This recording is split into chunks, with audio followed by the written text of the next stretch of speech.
नमस्कार, उत्तराखंड समाचार में आपका स्वागत है। मैं देवेंद्र प्रसाद। सबसे पहले मुख्य समाचार। पूर्व प्रधानमंत्री डॉक्टर मनमोहन सिंह का आज दिल्ली के निगमबोध घाट में राजकीय सम्मान के साथ अंतिम संस्कार। राष्ट्रपति द्रौपदी मुर्मू, प्रधानमंत्री नरेंद्र मोदी और गृह मंत्री अमित शाह ने दी श्रद्धांजलि।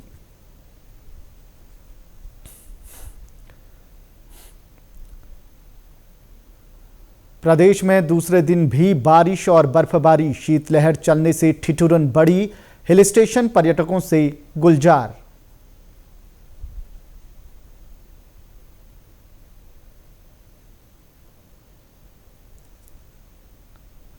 और वित्त मंत्री प्रेमचंद अग्रवाल बोले, कर चोरी रोकने के होंगे उपाय। कर चोरी से राजस्व की होती है बड़ी हानि। ईमानदार करदाताओं का सरकार करेगी सम्मान। अब समाचार विस्तार से।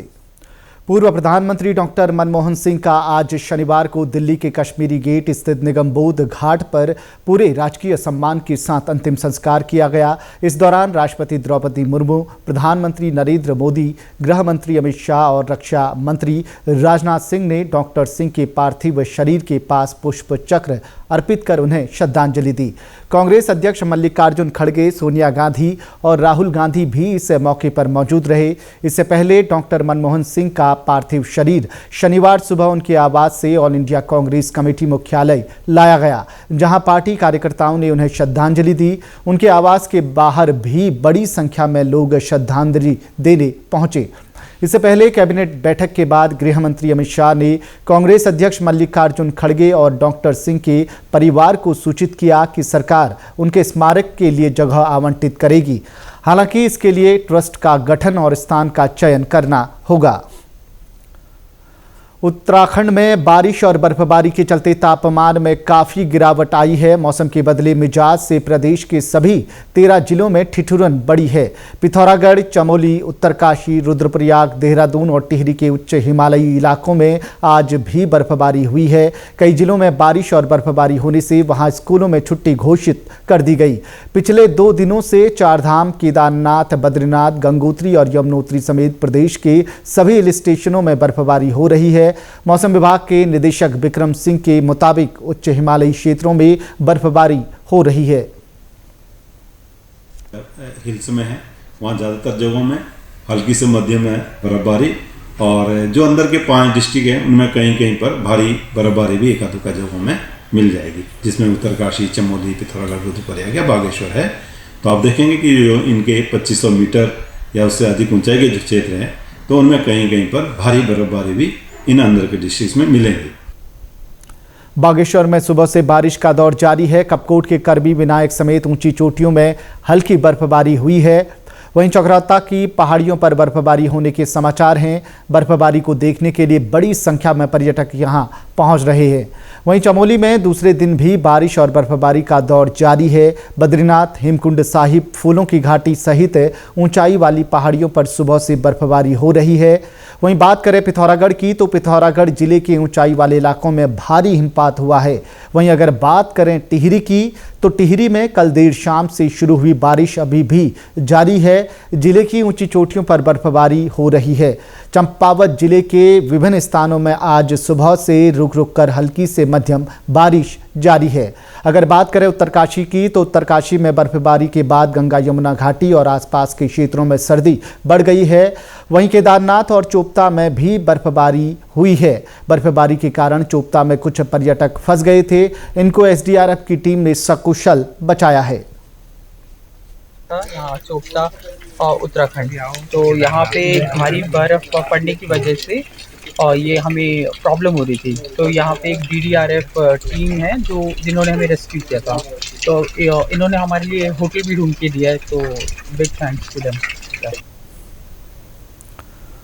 वित्त मंत्री प्रेमचंद अग्रवाल ने कहा कि राजस्व प्राप्ति की लक्ष्य की ओर हम निरंतर बेहतर कार्य कर रहे हैं। उन्होंने कहा कि ऐसे व्यापारी कर्मचारियों को सम्मान भी किया जा रहा है जो ईमानदारी से कर का भुगतान करते हैं। उन्होंने कहा कि कर चोरी से राज्य को नुकसान होता है, इसलिए इसके तहत कुछ प्रावधान किए जाने को लेकर केंद्रीय वित्त मंत्री निर्मला सीतारमण से अनुरोध किया गया है। हमारी मंशा ये है कि जो हमारे करदाता है वो ईमानदारी से काम करें। और हमने निर्णय ये भी लिया है कि जो हमारे करदाता ईमानदारी से काम करेंगे, ऐसे व्यापारियों को हम सम्मान भी करेंगे, कर्मचारियों को भी सम्मान करेंगे। लेकिन कुछ लोग इसमें चोरी करने का भी प्रयास करेंगे या कर को जो हमारा बनता है, यानी सरकार को जो उनकी देयता बनती है, उसमें यदि गड़बड़ करने का काम करें, निश्चित रूप से वो हमें काफी नुकसान पहुंचाने वाली स्थिति में भी हम महसूस करते हैं। तो मैंने माननीय सीतारमण जी से कहा, कुछ ऐसे चीजें हैं जो लोग दाएं बाएं से निकल जाती हैं गाड़ियां, जैसे हमने कहा कि टोल पे हमारा एक जो कैमरा लगा है, वो माध्यम बनता है कि किस प्रकार से गाड़ी जा रही है, और उसमें हम लोगों को जो भी उसमें चीज है, सामान है, माल है, तो उसमें हमें उसका बिल यदि सही है, ई वे बिल यदि है, और उसके माध्यम से जो हमारा कर बनता है वो हमें मिले। लेकिन लोग इस दाएं बाएं से निकलने का जो प्रयास करते हैं, हमने कहा इस पे भी कोई ना कोई हमारा एक प्रावधान बनना चाहिए ताकि कर चोरी न हो सके। उत्तराखंड में 38वें राष्ट्रीय खेल की तैयारियां जोरों पर हैं। राष्ट्रीय खेल को लेकर उत्तराखंड के हर जिले में मशाल यात्रा निकाली जा रही है। मशाल यात्रा का समापन 27 जनवरी को देहरादून में किया जाएगा। खेल मंत्री रेखा आर्य का कहना है कि इस यात्रा का उद्देश्य खेलों के प्रति आम लोगों में जागरूकता लाना और राष्ट्रीय खेलों का संदेश पहुंचाना है। मशाल यात्रा यानी कि खेल के लिए एक मशाल यात्रा हर जनपद में उसकी शुरुआत जो है वो गोलापार स्टेडियम से कर दी गई है। वह भी माननीय मुख्यमंत्री जी के कर कमलों से मशाल यात्रा का शुभारंभ किया गया है, जिसका उद्देश्य हर जिले में जाते हुए हर व्यक्ति तक में, हर महिला तक में, हर उत्तराखंडी भाई बहन तक में जो है खेल के अलग को जगाना है और राष्ट्रीय खेलों से लोगों को जोड़ना है, उनकी भावनाओं को जोड़ना है। इसके साथ ही वॉलंटियर रजिस्ट्रेशन का काम भी साथ साथ में चलेगा, ताकि हमारे हर जिले से हमारे वॉलंटियर्स जो है वो राष्ट्रीय खेलों में जो है किसी न किसी रूप में जुड़ पाएं। उत्तराखंड वानिकी प्रशिक्षण अकादमी हल्द्वानी में आज दीक्षांत समारोह का आयोजन किया गया। अकादमी में जिन 115 वन दरोगाओं ने 6 माह का प्रशिक्षण पूर्ण किया, उन्हें प्रशस्ति पत्र प्रदान किए गए। परेड की सलामी उत्तराखंड के प्रमुख वन संरक्षक हौफ डॉक्टर धनंजय मोहन ने ली।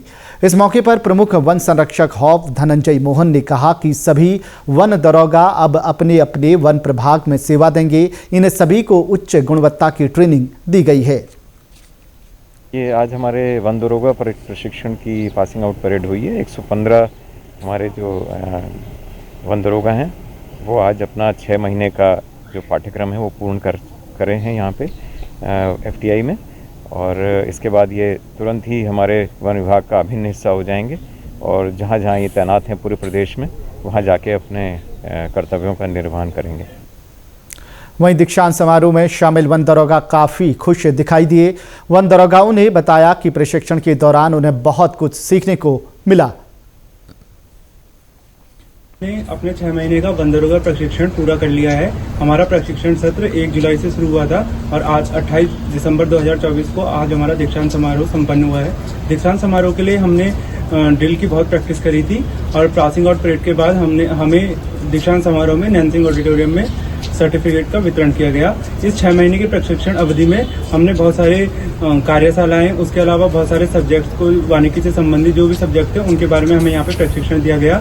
कार्यशालाओं में हमने जैसे कि फॉरेंसिक साइंस से रिलेटेड कार्यशालाएं कि किस प्रकार से एविडेंस को कलेक्ट किया जाता है और वाइल्ड लाइफ क्राइम में क्या क्या क्राइम्स हो सकते हैं, उसके लिए wild life crime control bureau ने भी हमें यहाँ पे 2 दिन का कार्यशाला आयोजित करी थी। अपना एक्सपीरियंस शेयर करना चाहती हूँ जो हमने 6 महीने में एकेडमिक्स वाइज जो सीखा, या अगर हम फिजिकल ट्रेनिंग की बात करें जो हमारे PTIs के थ्रू हमें कंडक्ट करवाई जाती थी मॉर्निंग एंड इवनिंग में, तो उस सब का मैं एक्सपीरियंस शेयर करना चाहती हूँ।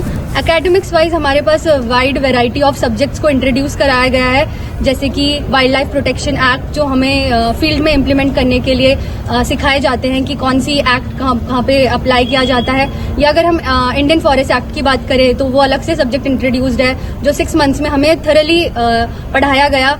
And apart from all these things engineering बताई गई, जो हमें फॉरेस्टर को इंजीनियर कहा जाता है फील्ड में, और एस्टिमेशन, अकाउंट, सर्वे प्लस टेक्नोलॉजी को भी ध्यान में रख के हमें टेक्नोलॉजी से भी रूबरू करवाया गया ताकि हम मॉडर्न टेक्नोलॉजी के साथ फॉरेस्ट डिपार्टमेंट में सर्व कर सके। इसी के साथ अभी तक के समाचार समाप्त हुए। दूरदर्शन समाचारों से जुड़े रहें। मिलते हैं फिर शाम 6:30 बजे के बुलेटिन में। नमस्कार।